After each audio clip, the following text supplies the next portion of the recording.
Hello and welcome to the big picture. After having maintained a lean government of only 45 ministers for nearly 6 months, Prime Minister Modi undertook his first expansion and reshuffle of his ministry yesterday. With the strength now up to 66 ministers, the ministry now looks healthy, though it is still below the strength of what Vajpayee or Manmohan Singh had. With some key inclusions in the ministry like Manohar Parrikar and Suresh Prabhu, the ministry seems to have got the much needed weight and depth too. What is the message that Prime Minister Modi intends to send from this expansion and reshuffle that he has undertaken? How will it help him in fulfilling the promises and plans he has made, both in terms of governance and politically? We will discuss all this today with Vinod Sharma, political editor, Hindustan Times, Sheela Bhatt, senior editorial director, news at thereadiff.com, Venkitesh Ramakrishnan, associate editor, the Frontline, and Anant Bagaitkar, chief of news bureau, Sakaal Group. Welcome to all of you. Vinod, though some people would like to criticize that, taking his earlier statements of minimum governance,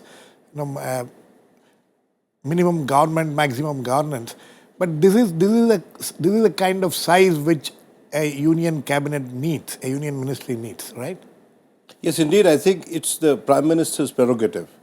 It shouldn't be questioned. And we are seeing this prerogative regardless of whether you favor the government or don't favor it personally, that we are seeing this prerogative for being exercised for the first time after a long, long time by a Prime Minister. A Prime Minister exercising. By a Prime Minister. And I think it's a happy augury. It's welcome.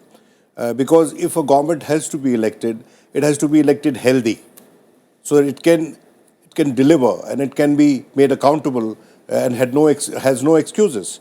Because in the past we have had governments that weren't having full mandate in the House, and the Prime Minister, our previous Prime Minister, Dr. Manmohan Singh, was compelled to say that it was coalition compulsions. Well, of course, many people weren't convinced, but the fact remains that there is something called a coalition compulsion, which we see here too in the case of the Shiva Sena. Despite the fact that this government has complete majority, BJP has complete majority of its own. So, I personally feel that, one should not confuse the Council of Ministers with the government per se. You see, minimum government, maximum governance is a honorific term. It is something which has to be viewed holistically. That whether new departments are being created, whether there are departments which overlap authority, whether there is confusion by way of administration and by way of jurisdiction, that has to be cut down. The Council of Ministers, 60 odd, according to me, is a fair size given the size of this country. You have got 30 odd states here, and if you have got 60 odd ministers, I'm not surprised at all. Sheela, 66 is quite a decent number. You need that kind of number to manage a country of this size and all that. But you think that all that imbalance which was there in the previous ministry, many ministers carrying two, three portfolios, heavy portfolios and all, you think that has been to a great extent minimized now? You think that it's now a more balanced ministry? No, I think the biggest thing that has happened is the caste balance. I think that's very, very visible. I'm not saying in a negative tone, but a casteist reshuffle. It's a very... It is a casteist reshuffle, you think? Not in a negative sense, I'm saying, in the sense because In the sense of creating a balance. Two, three small stories within the big cabinet reshuffle is this. One, tiny state of Goa. See, remember, to be in the cabinet, you are representing back of your shoulder a huge responsibility of a certain class, aspirations, community, something, and so state normally. So, state like Goa can get a defense minister is a very good one. And then the same leader is going to stand from Rajya Sabha from Lucknow. It's a very good development, I think. It's a very good integration issue. Then the selection of Niranjan Jyoti kind of MP, first timers, and then Nishat community. Really, she represents true. Then same way, two Dalit, other two Dalit, one from Punjab. Very good development. I think BJP, Narendra Modi, Prime Minister, is consciously, the way he said he came from outside and he's an outsider, and he succeeded Advani Vajpayee legacy. Now I think he is taking even the entire BJP further by reshaping, so doing the new kind of a social engineering through cabinet reshuffle. If you see this cabinet reshuffle, you will not be able to say, "Ye Brahman Banya ka party ne kiya," like that. Okay, that's So I interesting. think it's a good on the That- balance, but still we keep our fingers crossed on the performance, final result. Yeah, but that they is- are a but different we issue. we can't pass any judgment on that at this point of time. Venkatesh, my question is that is there a full and final stamp of Narendra Modi on this cabinet, on this Council of Ministers, or you think that still the RSS has had some role in picking at least some of the people? No, I would say that this ministry, I mean, this expansion, has got more of the RSS than the earlier ministry that he formed, because this assimilation of this, our understanding of these caste factors which are there, especially in states like Uttar Pradesh UP and Bihar. and Bihar and Punjab. I think, that was a kind of realization, or that was an understanding that was lacking in the earlier formation of the ministry. Now this has been brought in. I think there has been consultation with the RSS, and the RSS has put its foot down at least on 3 or 4 names, including the Nishad minister from UP, the Brahmin, The lady. the induction of the new Brahmin minister from Ghaziabad. So, there has been From Noida, actually. Noida, yeah, Mahesh Sharma. So I think it's a fact that there's been greater consultation with the RSS and the greater assimilation of the RSS proposals. But having said that, I think this is still work in progress. You may see one more exercise of similar nature, which will bring in more social groups into the cabinet and bring these. There will be an effort to bring these social groups more closer to the BJP. I mean, as of now, in the Lok Sabha elections itself, many of these groups have come closer to the BJP. Right. Now, there will be an effort to consolidate it, especially because there's a regrouping of the backward caste parties in North India, especially in UP and Bihar. I think that context marks all these changes. That is very interesting. Anant, one of the inductions in this ministry widely welcomed, where most people are happy with this induction, Suresh Prabhu. Suresh Prabhu, was he the bone of contention as far as the problem between the BJP and the Shiv Sena was concerned? Was he the reason why Shiv Sena stayed away? No. Suresh Prabhu, we can't just say that it is only because of this Suresh Prabhu factor Shiv Sena stayed away. Maybe one of the factors. But at the same time, Suresh Prabhu was getting very close to BJP and especially Mr. Narendra Modi. Means, if you remember, there was an invitation for Mr. Modi from Wharton University, and right. Later on they declined and he could not get the visa. That time also, Mr. Suresh Prabhu was also invited to give a lecture by Wharton, and to protest this particular incident, Suresh Prabhu also declined, and he did not go and deliver the lecture at Wharton. So I think the bond between, it is not between BJP or Shiv Sena, it is between Suresh Prabhu and Narendra Modi. The bond. The personal bondage. So I think that really worked, and Mr. Modi, who is very keen now to implement the second generation reform agenda, and he is very keen as we see the unfolding policies of this government, and especially the railways, which all of us know that there is a committee by Vivek Devroy, and they have suggested certain things to implement in railways, and especially I think privatization is also on the table. So Modi wants some people of his choice and who will implement his agenda, and railway is also one of the I think most important portfolios in the government. So obviously he will see to it that his man will come and implement his agenda. I think the selection of Suresh Prabhu is because of that. Is independent of the problems which they have with the Shiv Sena. Yeah, because Suresh Prabhu, if you remember, Girish, he was in Shiv Sena just for the namesake. Otherwise, he didn't have much linkage. He is not a classic. He is not a classic Shiv Sainik in that Sainik, manner. yeah. Yeah. Okay. Vinod, Shiv Sena's problems with, which is being reflected now in Maharashtra. So, do you get the feeling that the BJP, especially the Prime Minister and his party president, they seem to have decided that we can do without them? Is this the final nail? Now, two things I want to say. First of all, I think I have a different perspective on Mr. Suresh Prabhu. I view him. You see, there are certain people who specialize in certain areas of governance, and they are accepted across political spectrum. I mean, I would not exactly, but partially keep him in the category of Raghuram Rajan. You see, he was an appointee of the Reserve Bank of India as Governor of Reserve Bank of India, of the UPA. He's been retained by the new government, and I think it's a very happy thing that people who are good in terms of governance, in terms of vision, in terms of policy making, should not be just cast aside because they have served a previous government. We have seen a whole lot of changes happening in the government because some people have been associated with the UPA. But Raghuram Rajan is a shining example. And I think that Mr. Suresh Prabhu can be broadly categorized as that, though he has been politically aligned with the Shiv Sena and has now crossed over to the BJP, though Raghuram Rajan is not aligned with any political party overtly.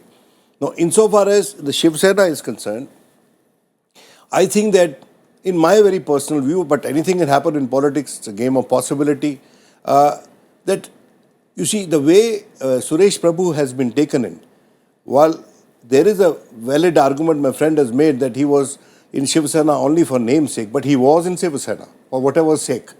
And overnight his membership is changed and he is inducted in the Council of Ministers as a cabinet minister without even a formal word to his party leader, even for form's sake. No, he became a member of BJP just before he took over. And the official nominee of the party is offered a Minister of State position. So I think that this action, wittingly or unwittingly, has made it very difficult for Uddhav Thackeray to now be reaching out and finding a common ground with the BJP. It has become a little difficult. If it does, there is a possibility he can do it for all you know tomorrow. If there is a cabinet berth offered or some big thing is offered or something, some quid pro quo happens in Maharashtra. But in terms of popular perception, his hands are pinioned behind his back insofar as reaching out to the BJP is concerned, from his side. Okay. Sheela, would you agree with that? And what happens to the existing Shiv Sena minister in the cabinet? Anant Gite continues to be in the cabinet.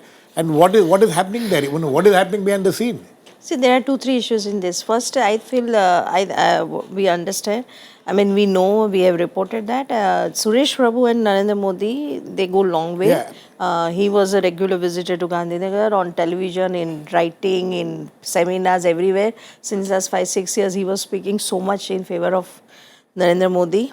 And Gujarat model. Gujarat model, everything. He was one of the strong voice in liberal area, because Suresh Prabhu's image is very good with liberal people also. So, and secondly, there is a Bharatiya Janata Party and there is the Modi Party. So he was a very strong member of Modi Party.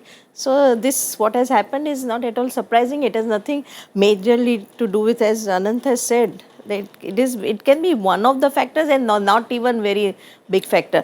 Okay, now coming to Shiv Sena BJP relationship, I think much before election, when their negotiations were on for seat sharing, I think that time Narendra Modi and Amit Shah both, majorly Narendra Modi has taken a call on the entire issue, and everything is happening according to his final call, and that is that they were very sure they wanted to have an upper hand on the entire issue, which they proved it through election. So on merit, they can say that we had a merit, you were supposed to be. We are the number one. So I think, and same will happen in other states also. So Shiv Sena is the first test case, and it has a far-reaching impact on national politics and regional politics. So let us see and wait that if Uddhav now, actually according to me, ball lies in Uddhav's court now. He has to either accept that Narendra Modi is a leader overreaching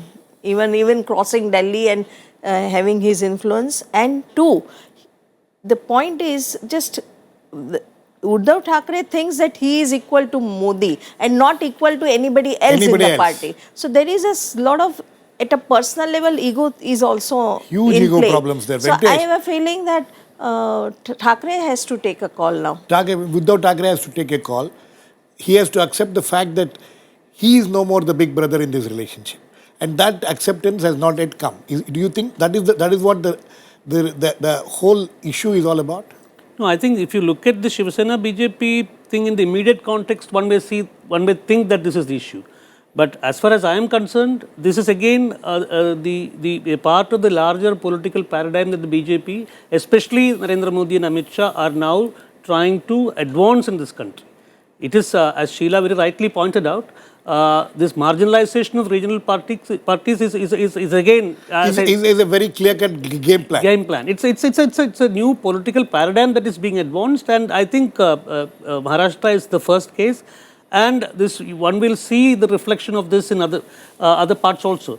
But then the question for the regional parties is, I mean, Shiv Sena, of course, it's a very different kind of regional party because it's essentially grounded on chauvinistic feelings. It does not have any other larger socio-economic agenda to kind of follow.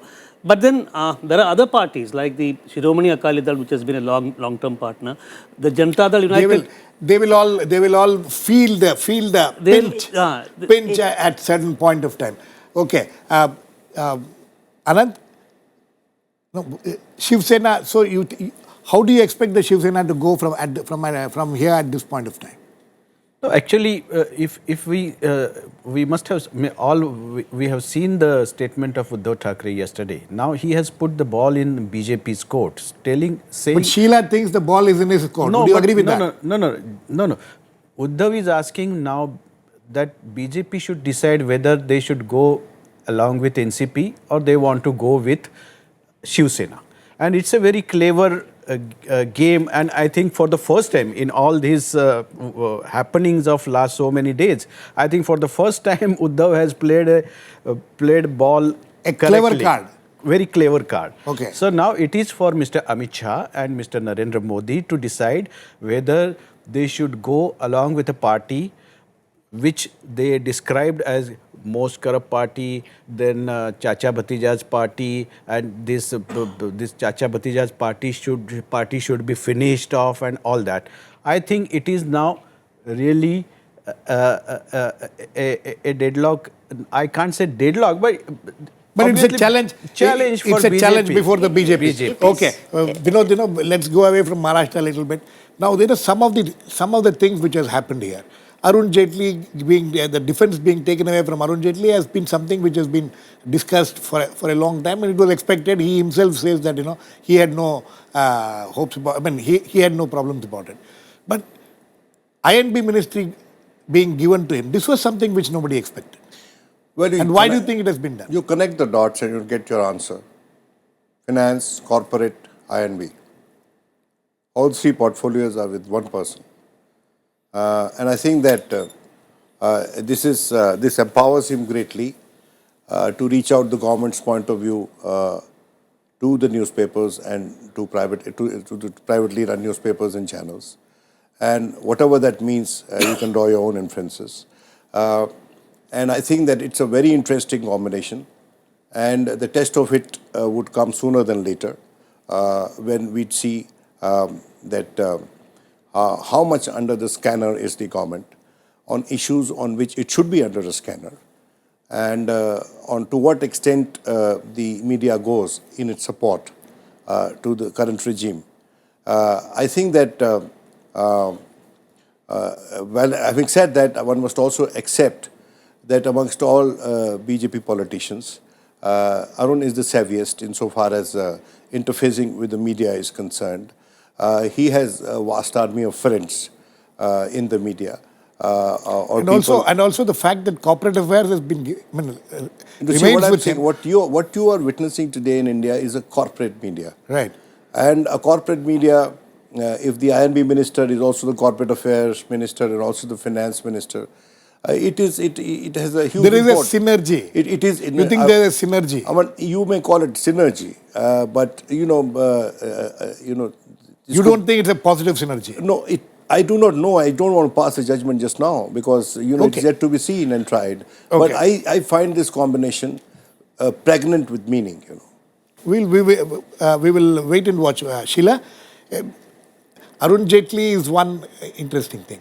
But as far as railways is concerned, in such a short time, Prime Minister made a very quick decision that here is a man who is a railway minister, but who may not be able to carry on this responsibility, and he very quickly seems to have taken this decision. That is very, very obvious, and I think he has made corrections of his own mistakes. This course correction, which you don't normally see, in such a short time, such course corrections being made. In UPA time, we would have taken, 2 years task for this, yes. that you are condemning and dumping somebody. It Yes. was actually dumping of Yes. Sadan Gowda. And it was kind of a saying, I mean, it was between the lines in this action is that you are incompetent, so please move out. You are not competent enough, at least. Competent enough. But I also feel that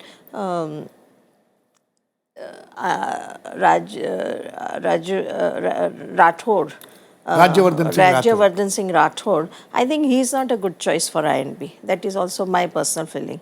That, of course, Arun Jaitley, so you can't imagine. He will be under the towering influence of Arun Jaitley. How much he will be able to do on his own But a is person also... with some kind of a certain background of army and all, I would prefer that he would have been better in youth affairs or sports or anything. But not INB, which is a human, comes under the broader subject of humanities, I would say.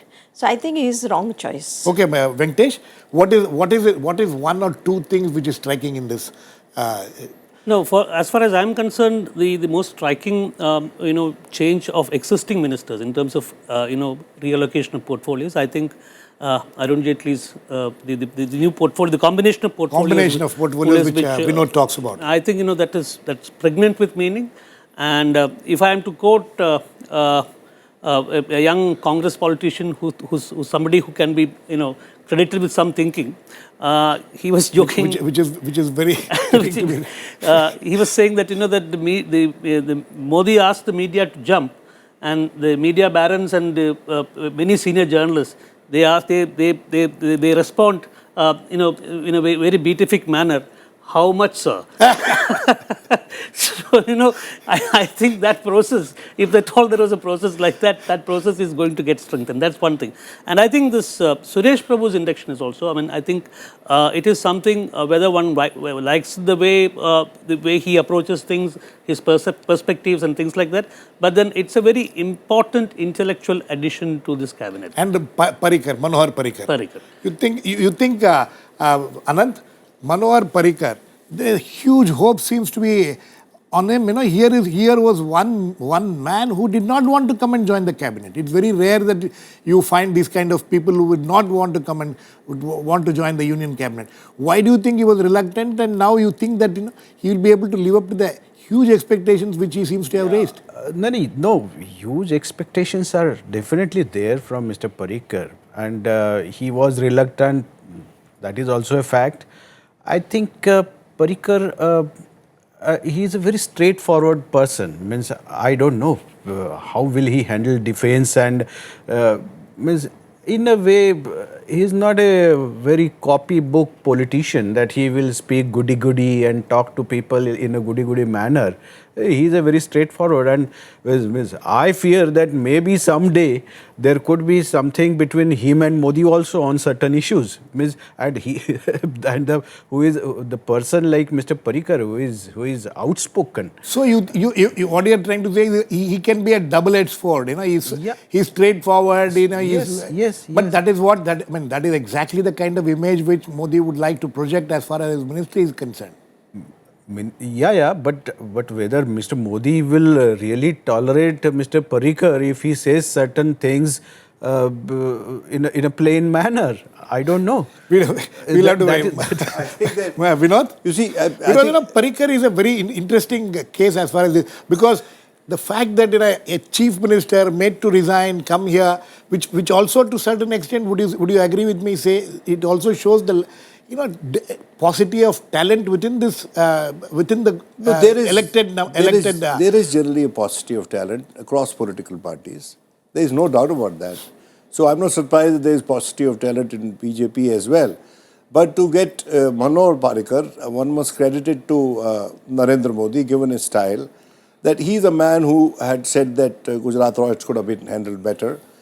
He was, when he was made chief minister, asked whether he'd follow the Gujarat model, and he said, I'd follow the Goa model. So he seems to have a mind of his own. Absolutely. And his appointment, now he is an IITian, and that's why he's being celebrated, that he's got a great placement, like, young IITians coming out and getting a good placement with fat salaries. It doesn't have a fat salary, but it has a fat budget, mind you. Yes. Procurements, on the procurements front. And that is where the challenge will lie. The few challenges that the defense ministry faces is foreign capital, a private investment in the defense sector, opening it up to the private sector, and also procurements. Now, on the procurements front, I think he's adequately equipped given his image of probity in public life. He's a person of good integrity. He's a spotless. He's a good successor to a man like Anthony. But we don't want Anthony there. We don't. Because Anthony always sought to err or not err on the side of caution. And here is you need a degree caution, of activism not to just caution, equip the army with the equipment they need. But I think that Manohar Parrikar, but you see in our country, I'm seeing for the first time, perhaps because the sector has been open for investment by private sector, that there is so much of, celebration over the defense minister. Otherwise, the defense minister's position in peacetime is largely ceremonial. No, it's largely ceremonial. Okay, this defense thing is a separate discussion on its own. Quickly, Sheela, among the younger ministers who have been, everybody is talking of somebody like Jayant Sinha. Jayant Sinha, again another young, at least younger face coming from a background like IIT and foreign educated and all that. Are we is there a danger of having so much expectations on these people? No, why? We have, country has voted for them. What is it? We should expect and they should serve. And they should fulfill the aspiration. I just don't think. We should expect more and more, and we should see that they deliver. No way. But I think, among the younger, I think this cabinet reshuffle and selection of people shows that Narendra Modi in his office, on his table, he is very well aware what is happening and how vulnerable is the position of his government if they fail to deliver. I think that is very clear. Venkatesh, very quickly, as far as Sabka Saath, Sabka Vikas, you think that slogan has been strengthened by this cabinet expansion? Certainly, it's a step forward. There's no doubt about it. I mean, especially given the kind of dearth of talent which you're talking about, which was very, very evident in the earlier form of the ministry. Even now, I think that it has been corrected to some extent with the induction of people like Prabhu and Parrikar. But then if you compare it with the kind of exposure, the kind of, administrative and, ideological understanding that the ministers in the UPA, especially UPA 1 had, I think, it pales in comparison. It pales in comparison. Very quickly, Anant, last words to you. You think that the minority representation has always been a problem with this government, but by adding somebody like Mukhtar Abbas Naqvi, you think that to some extent that gap has been filled? Yeah, in a very small, very little way that gap has been filled. But Mukhtar Abbas Naqvi, everybody was expecting at least the poor chap will get MOS independent. Yes. But he has been just given MO status. Yeah, so, that's the Shrikant Jana of this government. And also, somebody like Rajiv Pratap Rudy would have also he's got independent charge, whether he's better off. But may I say that I think that Najma is going to be 75 plus soon. And perhaps all that this man has been kept in waiting to take over the full charge of the minorities affairs. This is my reading. You don't need two ministers in that ministry. Absolutely. I think on that note, we need to end. As one of the panelists said, there's still a work in making. We'll have to see what kind of progress it will be had. But we will hope that this expanded ministry will be able to fulfill the promises which the government has made so far. Thanks to all my guests. Vinod Sharma, Sheela Bhatt, Venkatesh, Ramakrishnan and Anant Bagaitkar. Please keep watching. We'll come back with another edition Big Picture same time tomorrow.